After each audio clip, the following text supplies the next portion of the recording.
ইরানের পরমাণু কর্মসূচি ধ্বংসে ইসরায়েলের পাশে সামরিকভাবে যুক্ত হওয়ার কথা ভাবছেন মার্কিন প্রেসিডেন্ট ডোনাল্ড ট্রাম্প। কারণ ইরান পারমাণবিক অস্ত্র তৈরিতে খুব কাছাকাছি বলে দাবি করে আসছে যুক্তরাষ্ট্র। ইসরায়েলও বলছে ইরানের পারমাণবিক হামলার আশঙ্কায় ১৩ জুন রাতে দেশটির সামরিক ও পারমাণবিক স্থাপনাগুলোতে আক্রমণ শুরু করেছে তারা। এই অবস্থায় প্রশ্ন উঠেছে, ইসরায়েল ও যুক্তরাষ্ট্রের এসব যুক্তির বৈধতা আসলে কতটুকু? এ নিয়ে জাতিসংঘ সনদের তথ্য বলছে, দ্বিতীয় বিশ্বযুদ্ধের পর থেকে এক দেশের উপর অন্য দেশের আগ্রাসনের কোনো বৈধতা নেই। কেবল আত্মরক্ষার জন্য সামরিক পদক্ষেপের বৈধতা রয়েছে জাতিসংঘের ওই দলিলটিতে। তবে সংশ্লিষ্ট দেশগুলোকে সব ধরনের দ্বন্দ্ব শান্তিপূর্ণভাবে সমাধানের চেষ্টা করতে হবে। সেই চেষ্টা ব্যর্থ হলেই বল প্রয়োগের বৈধতা নিয়ে সিদ্ধান্ত নেবে জাতিসংঘের নিরাপত্তা পরিষদ।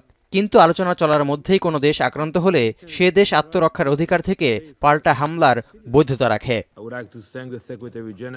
এখন মূল প্রশ্ন হলো, ইরানের পারমাণবিক স্থাপনাগুলোতে হামলা করে ইসরায়েলের আত্মরক্ষার দাবি কতটা আন্তর্জাতিক আইনে যুক্তিসঙ্গত? এমন বিতর্কের কেন্দ্রবিন্দুতে ইসরায়েল ও তার মিত্ররা।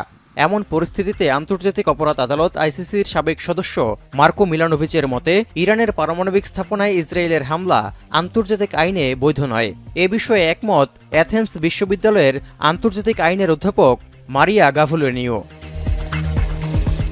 এমন পরিস্থিতিতে জানার বিষয় হলো, ইরানের পারমাণবিক বোমা তৈরির বিষয়ে আন্তর্জাতিক পরমাণু শক্তি সংস্থা IAEA সবশেষ কোনো তথ্য প্রমাণ সামনে এনেছিল কিনা। এক্ষেত্রে দেখা যায়, ৯ জুন সংস্থাটির মহাপরিচালক রাফায়েল গ্রোসি জানান, ইরান তার পারমাণবিক কর্মসূচি সম্পর্কে তথ্য দেওয়ার আন্তর্জাতিক বাধ্যবাধকতা মানছে না। এতে দেশটির কর্মসূচি পুরোপুরি শান্তিপূর্ণ কিনা তা যাচাই করার সক্ষমতা অনেক কমে গেছে, যার কারণে ইরানে দ্রুতগতিতে উচ্চ মাত্রায় সমৃদ্ধ ইউরেনিয়াম মজুত করাকেও গুরুতর উদ্বেগের বিষয় বলে মন্তব্য করেন গ্রোসি।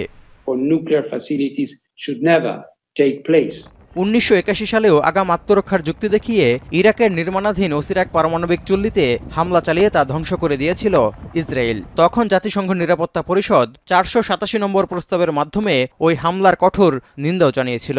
এও বলা হয়েছিল যে ইসরায়েল তখনও পারমাণবিক অস্ত্র বিস্তার রোধ চুক্তিতে সই করেনি, যার প্রেক্ষিতে বর্তমানে ইসরায়েলের কাছে প্রায় ৯০টি পারমাণবিক বোমা রয়েছে বলে ধারণা করা হয়। তৌহিদুর রহমান, এখন বিশ্ব।